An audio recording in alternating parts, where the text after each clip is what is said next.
ไม่ใหญ่นะนิดเดียวเพิ่งบินมาลงแบบวันแล้วไม่กี่ไฟล์แค่นั้นเนี่ยมีแค่นี้จอดเนี้ยแล้วก็รีเทิร์นไม่ออกแล้วก็คนข้างในน่ะคือรอกำลังรอไปนี่จะให้สังเกตอะไรเดี๋ยวเรามาถึงแล้วสิ่งที่เรามันไม่มากับเราคือกระเป๋ามีแค่นี้กระเป๋า4 ใบที่เราเช็คจากเชียงใหม่มาตอนนี้เราไม่มีกระเป๋าเลยกับสภาพอากาศที่เป็นหิมะอะไรอย่างนี้เรามีเสื้อผ้าแค่นี้เพราะฉะนั้นเนี่ยเดี๋ยวคืนนี้มันจะมีไฟล์จากสต็อกโฮล์มมาที่นี่ทีนึงแล้วเราก็ค่อยมากระเป๋าอันนี้คือเคสที่ดีที่สุดนะหวังว่าจะเป็นเคสนี้แต่ตอนนี้เราจะเอารถเช่ากันตอนนี้ประมาณ1 องศากับชุดที่แบบใส่ไปดูหนังอะไรเงี้ยตรงนี้เป็นจุดรวมรถใช่ไหมรวมรถเช่านี่โดนรถเช่าได้ไงชื่อบริษัทประมาณนี้ที่มีเนี่ยในยุโรปก็มีแหละครับนี่แหละแต่เราเช่าของซื้อมาเพราะเราใช้คัตตอนก็ไม่มีปัญหาอะไรรถก็เยอะบริษัทใหญ่ถ้าบริษัทใหญ่ๆจริงซิปโลคาเอวิสนี่ก็มันก็ใหญ่หมดอะเอวิสนี่ก็รถจะถูกหน่อยถ้าเน้นประหยัดรถที่เราเช่ามาวันนี้นะเป็นรถยี่ห้อเป็น SUV เปิดฮีตเตอร์แบบไกลๆด้วยอ๋อนี่ไงรถคันนี้688ไปพร้อมอันนี้คือทางไปบ้านเรามันไม่ได้ลื่นนะแต่ว่ามันเป็นหิมะเนี่ยแต่มันไม่ได้ลื่นคือถ้าน้ำแข็งละลายแล้วมันเป็นแบบน้ำแข็งมันๆอย่างเงี้ยจะลื่นขับยากแต่อย่างงี้ไม่เท่าไหร่ก็เหมือนขับถนนปกติเลย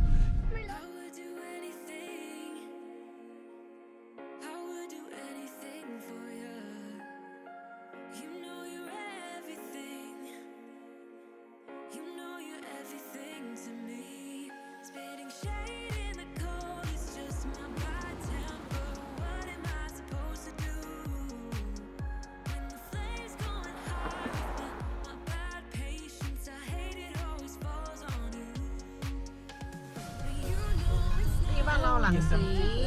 น้ำตาลนี่แหละเล็กก็เหมือนไอซ์แลนด์ตอนนั้นที่เราที่นอร์เวย์ที่เราอยู่นี่สโนว์โมบิลมีแต่ละบ้านจะมีรถนี้เราขี่ได้ไหมไม่รู้เหมือนกัน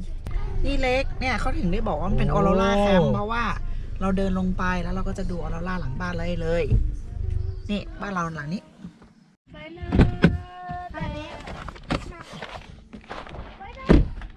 อันนี้เป็นบ้านที่เราเช่าไว้คือไม่มีใครอ่ะแล้วก็มีกระดาษอีเนี่ยวางอยู่บนเคาน์เตอร์ที่เช็คอินแล้วก็เขียนว่าเวลคัมสิทธิพิษแล้วก็บอกกุญแจเสียบอยู่หน้านี่นะบ้านคุณก็เป็นแผนที่วงไว้บ้านหลังนี้อันนี้เป็นโรงแรมปะเป็นแคมป์อ่ะเขาบอกมันเป็นแคมป์อ่ะเป็นแคมป์ชื่อว่าออโรราแคมป์มีนี่เราติดไฟได้ด้วยอันเนี้ยที่จะบอกว่าใครที่ไปแบบเช่า Airbnb อะไรนะถ้ามีเนี่ยเป็นอะไรที่เวิร์กมากเราเผาเนี่ยดีกว่าฮีตเตอร์อีกเวลาเราจุดไฟอะไรใช่ไหมโหอย่างอุ่นอันนี้เวิร์กถ้าหนาวใช่ไหมนี่มีถ้วยชามให้นี่คือของเราใช้ทั้งหมดเลยล้างจานคือแบบต่างประเทศเราใช้เป็นเครื่องล้างจานทั้งหมดเพราะหนาวเสร็จแล้วก็ใส่เรียงไว้แล้วก็ปิดใครที่ไม่เคยใช้นะผมว่ามันเป็นอะไรที่สะอาดมากนะเพราะมันล้างน้ำร้อนไงนี่เหมือนอยู่บ้านนะใช่เหมือนเราอยู่บ้านก็คือสามารถทำครัวได้จริงจังทุกอย่างน้ำมันจะมีนี่อันนี้คือน้ำยาล้างจานผงล้างจานข้างในเป็นก้อนแกะออกมาแล้วก็ใส่ข้างในตรงนี้ปิดตรงนี้เผื่อใครไม่รู้ไงบางอันมันจะเป็นพลาสติกแบบที่ละลายน้ำได้ไม่ต้องแกะออกมันก็จะละลายไปนี่คือหม้อเตาอบเครื่องดูดควันนี่เครื่องปรุงโอ้เด็กลากออกมาละโซฟาเบสไปนี่ไปดูห้องนอนอันนี้ห้องนอนเป็นอย่างนี้โอ้นี่ก็เป็นนอนตรงนี้โอ้ดูวิวดิข้างหลังนี่เป็นเล็กกลางคืนออโรราก็จะเต็มฟ้าสาธุไม่น่าจะใช้คืนนี้เมื่อฝนน่าจะเป็นรูปร่างแบบนี้อันนี้ราคาคืนละประมาณ 7,000 บาทเราพักที่นี่3 คืนจ่ายไป 20,000 กว่าบาทจริงๆก็ไม่ใช่ 7,000 อ่ะมันอาจจะ 5-6,000 แล้วจะมีค่าทำความสะอาดด้วยแล้วก็ค่าธรรมเนียมจุกจิกและอันเนี้ยที่เราเช่าผ่าน Airbnb ให้ลิงก์ไว้ข้างล่างนะมีส่วนลดให้ด้วย ห้องนึงห้องน้ำซื้อจอง Airbnb หรือใครมาเที่ยวเองแบบหลายๆวันนะฮะ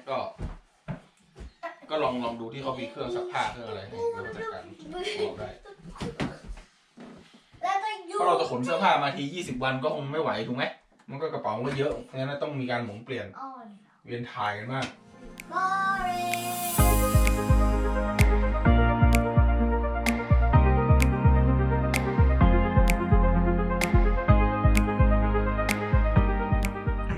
ให้ดูว่าตอนนี้กี่องศานี่ชัดๆนี่ศูนย์นอกนี่ติดลบ4เห็นนะโคตรโหดร้ายแล้วก็สิ่งที่น่าสนใจคือเราตอนนี้ทางสนามบินคิรูน่านะติดต่อผมมาแล้วว่ากระเป๋ามาถึงสนามบินแล้วประมาณเมื่อคืนน่าจะเที่ยงคืนแหละให้เราไปเอาได้ซึ่งก็เป็นเรื่องน่ายินดีใช่ไหมก็ดีถูกต้องเพราะเรากำลังจะไปเอาเมื่อวานคือก็มีชุดแค่นี้แล้วก็รองเท้าก็ที่ไม่กันหิมะตอนนี้รถจอดตรงนู้นและเมื่อคืนคือฝนตกไม่ใช่ฝนตกหิมะตกสิเนี่ยตอนนี้ยังตกอยู่เลยเห็นปะหิมะไหมพื้นนี่ก็เลยพูดท่าพื้นนี่ก็เลยมีหิมะเต็มไปหมดเลยจากนี้ผมต้องเดินไปตรงนู้นโดยใช้รองเท้า ENMD เนี่ยซึ่งเป็นถ้าใครเคยใส่จะรู้ว่ารองเท้าลักษณะเนี่ยคือลมจะเข้าง่ายมากโดนน้ำแป๊บเดียวนี่ไม่มีดีเลยอะน้ำจะซึมผ่านไปทุกง่ามตีนผมใช้อย่างเงี้ยเดินหน่อยรองเท้านี่แม่งโหลมเข้ามายินทุกซอกทุกง่าม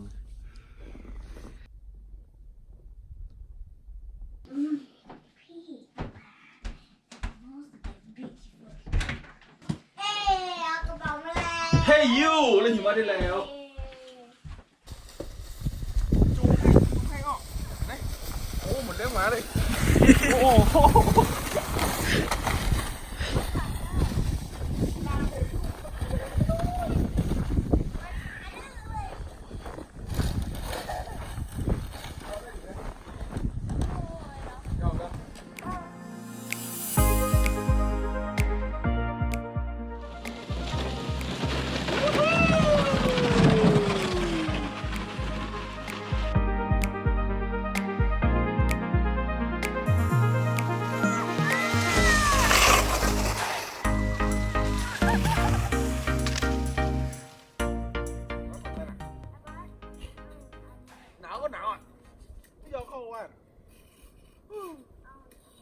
เบียร์โคตรเย็นเลยอ่ะเหมือนเรากินที่แบบ-4ตลอดเวลาตอนนี้ข้างนอกกี่องศา-4 องศาเท่าไหร่นะ-4หนาวอ่ะใส่แบบ3 ชั้นตอนนี้เอาไม่อยู่เสื้อกันลมเลยตอนนี้มีลมด้วยโอ้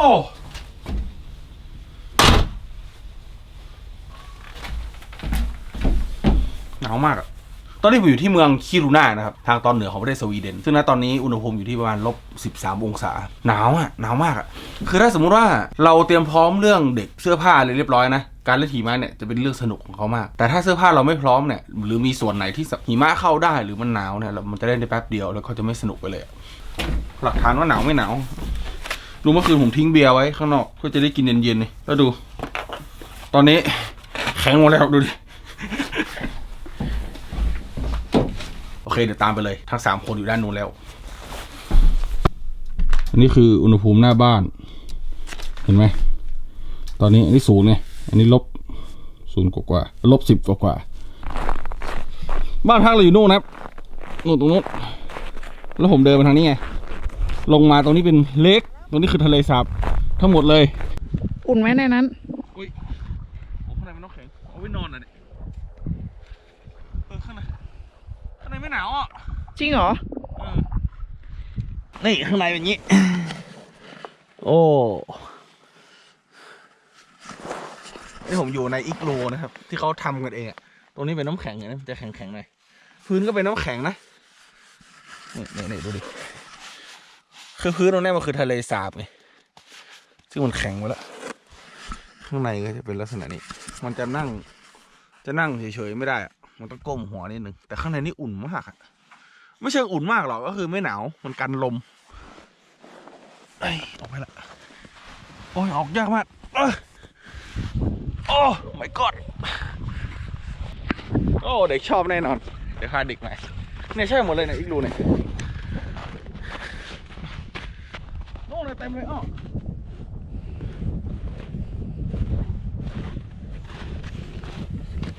เนี่ยมันเป็นรอยลากเลื่อนนี่เป็นรอยคนรอยเท้าเล็กๆหมดเลย You were my best friend. Didn't care about the rules, good on the weekends. I'll be in fools, drifting to deep space. So brave and so stupid, just like the movies. I was gonna stay in the fight with you,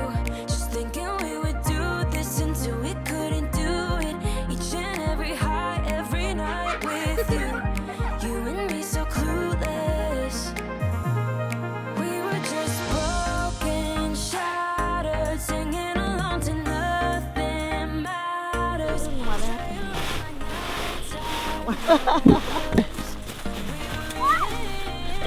Too deep in your worn-out sweaters, thinking we'll be young forever.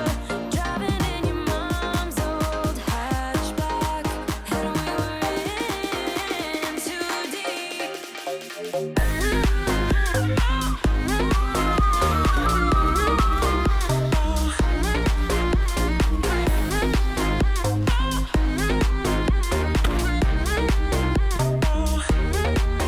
คือถ้าแดดมาไม่ต้องห่วงเลยคือ ถ้ามีแดดแล้วไม่มีลมอย่างเงี้ยนะคือไม่มีลมคือมันจะอากาศมันจะแบบรู้สึกเหมือนอุ่นๆอะ เหงื่อออกอะ เหงื่อออกเลยอะถึงแม้ตอนนี้จะแบบลบ12-13 องศายังไงอะนะคือเด็กๆอะแต่งตัวแต่งไม่ยาก แค่ต้องทำให้หิมะไม่เข้าตัวเขาให้ได้แค่นั้นแหละ ตอนนี้คงต้องไปเล่นกับเด็กๆก่อน Trying to prove it, just like the movies. I was gonna stay in the fight with you, just thinking we would do this until we couldn't do it. Each and every high, every night with you. You and me so clueless. We were just broken, shattered, singing along to nothing matters. Stray around like nighttime rumors. We were in too deep in your worn-out sweater. สวัสดีครับต้องสวัสดีตอนเย็นนะตอนนี้ช่วงเวลาประมาณ5 ทุ่มผมกำลังเพิ่งตื่นเพราะตอนเย็นคือหลับแล้วก็คืนนี้รอดูแสงเหนือซึ่งเมื่อกี้เท่าที่ดูนี่คือมันก็มีริ้วๆอยู่ข้างบนละแต่ว่าใช้กล้องดูและใช้ตาเปล่าดูไม่ได้คือจริงๆมันเห็นด้วยตาเปล่าแต่ว่าช่วงเวลาที่เรามานี่คือมันไม่มืดสนิทปกติพระอาทิตย์ขึ้นลงนี้ใช่ไหมขึ้นลงแต่พระอาทิตย์มันเฉียงลงนี่เพราะฉะนั้นเนี่ยตรงขอบฟ้ามันจะมีฟ้าขึ้นมาแล้วก็มันจะมีแสงไล่ขึ้นมาเพราะฉะนั้นไอ้แสงสีเขียวๆเนี่ยมันจะขี้อายมากถ้ามีแสงมันก็จะมืดๆไปใช้กล้องส่องดูนะตอนนี้ยังมีอยู่เลยเดี๋ยวถ้าอีกสักชั่วโมงหนึ่งน่าจะชัดกว่านี้เราหลับกันตั้งแต่ประมาณ1 ทุ่มยินข้าวเย็นเสร็จแป๊บนึงก็หลับไปตื่นมาดูตอน4 ทุ่มนึกง่วงมากตอนนี้ผมอยู่หน้าบ้านพักนะเห็นไหมออโรราเต็มไปหมดเลย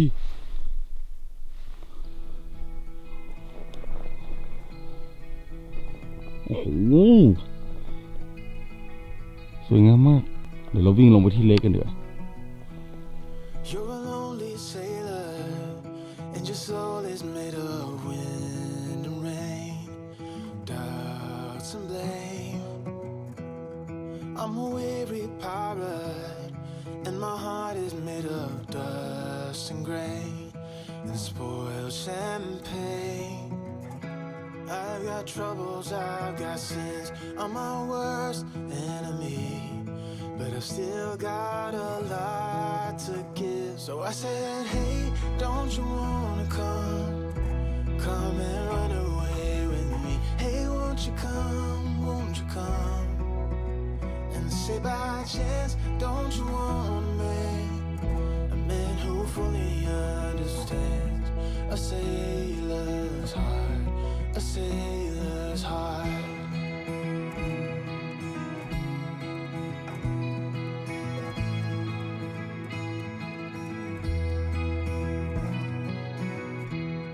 You're a born survivor,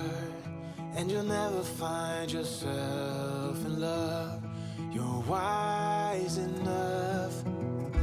I got troubles, I got sins. I'm my worst enemy, but I still got a lot to give. So I said, hey, don't you wanna come and run away with me? Hey, won't you come and sit by a chance? Don't you want a man who fully understands? I say that it's hard, I say that it's hard.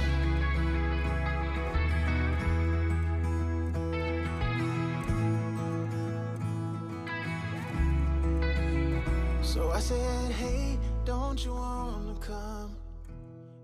and run away with me? Hey, won't you come and sit by a chance? Don't you want อันนี้คือหน้าต่าง ห้องนอนนะในเตียงผมนอนตรงนี้ แล้วก็เท้าชี้ไปทางนี้ไม่เห็นต้องตามหาเลยเอารถไล่ดูเว้ย ออโรราที่เขาบอกไปล่ากันทำไมต้องล่า มันอยากมาเดี๋ยวมันมาหาเอง อยู่ที่ดวงแล้วก็สถานที่ที่นี่คือที่เราอยู่คือเมืองคิรูน่ามันเป็นโซนเขาเรียกว่าแลปแลนด์ประเทศสวีเดนทางตอนเหนือนะแล้วก็ทางตอนเหนือของแถบสแกนเนี่ยทั้งฟินแลนด์ทั้งนอร์เวย์สวีเดนพวกนี้เขาจะเรียกว่าแลปแลนด์ทางตอนเหนือ LAP แล้วก็แลนด์แลปแลนด์ต่อกันออโรราที่เห็นนะครับมันไม่ใช่อย่างเงี้ยมันจะเป็นแบบ มันไม่เร็ว นิ่งๆมันไม่เร็วมันจะค่อยๆไหลไปเรื่อยๆ มันค่อยๆเปลี่ยนแบบรูปร่างค่อยๆแบบอารมณ์เหมือนอะไรอ่ะจะ เหมือนเมฆ ม มันเป็นสีเขียวนั่นเองออโรราอาจจะมีตลอด แต่ที่เราไม่เห็นคือ1มันสว่าง2มีเมฆบัง คือถ้าวันไหนฟ้าเปิดแล้วเราอยู่ที่โซนที่มันเห็นออโรราได้นะยังไงก็เห็นอะ อืม อยู่ที่วันไหนจะเจอแบบเข้มแบบอ่อนหรืออะไร คือถ้าเป็นแบบ KP สูงเราก็จะเห็นแบบเป็นเส้นเยอะๆเต็มท้องฟ้าอะไรอย่างเงี้ยค่ะ แต่ว่าวันนี้ KP มันอยู่ที่ประมาณ2เองอะมันก็จะเห็นแบบอยู่แค่ขอบฟ้า 2แก่ถึง3 เออ เดี๋ยวพูดเรื่องเซตกล้องนิดนึงกล้องที่เราถ่ายนะครับผมใช้กล้องSony A7S Mark II นะครับเลนส์ใช้ตัว24 f 1.4 GM นะซึ่งในการถ่ายเนี่ยผมใช้ ISO อยู่ที่ประมาณ 80,000 แล้วก็เปิดหน้ากล้องกว้างสุดคือ 1.4 นะครับแล้วก็สปีดชัตเตอร์ที่1:60คือน่าทุกอย่างน่าจะต่ำสุดแล้วก็เป็นสปีดชัตเตอร์ที่ต่ำสุดที่เห็นการโมชั่นอะไรพวกนี้ละแล้วก็หน้ากล้องที่กว้างที่สุดละแล้วก็ ISO ดันประมาณ 80,000 ก็มีกล้องหลายตัวนะตอนนี้ที่ทำได้ คือสำหรับคนที่ไม่เคยเห็นออโรราจริงๆนะคือตาเราอ่ะจะไม่เห็นเป็นสีเขียวแป๊ดๆเหมือนในกล้องที่เห็นนะเหมือนในภาพที่เห็นอยู่ตอนเนี้ยคือเราจะในกล้องที่เห็นตอนนี้จะเป็นสีเขียวเข้มเลย เห็นออกเป็นสีเขียวแต่ตาเราจริงๆอ่ะมันไม่ได้เห็นเป็นสีเขียวอย่างนั้น มันจะออกเป็นแบบขาวๆอ่ะเหมือนกลุ่มควันกลุ่มเมฆแต่เป็นกลุ่มเมฆที่เป็นเส้นแล้วมันเคลื่อนตัวเองได้วุดวาดอะไรอย่างเงี้ยอย่างนั้นแต่ถ้าเกิดว่าวันไหนที่มัน KP มันเยอะๆสูงเราก็จะเห็นเป็นเส้นแล้วก็จะเห็นมีหลายสีอันนั้นอาจจะเห็นมีหลายสีเลยจะมีเขียวชมพูแดงฟ้าอะไรอย่างเงี้ยที่เราเคยเห็นกันในรูป มันช่วยได้เยอะจริงๆกับอีเตาไฟเนี่ยโอ้ยังอุ่นจบไปแล้วออโรราที่เราไปดูมาสวยมากอะเจอแบบที่เป็นริ้วที่เราเคยเห็นปกตินะฮะทั้งสีเขียวแล้วก็สีชมพูถือว่าคุ้มมา3 คืนแรกที่จริงมีตั้งแต่คืนก่อนแล้วแต่หลับแต่คืนนี้โอเคไม่พลาดแน่นอนไม่ฝากติดตามกันคืนนี้ก็ไม่ไหวแล้วตอนนี้เกือบตี 1ไปหลับดีกว่ากู๊ดไนท์standing on the dizzying heights?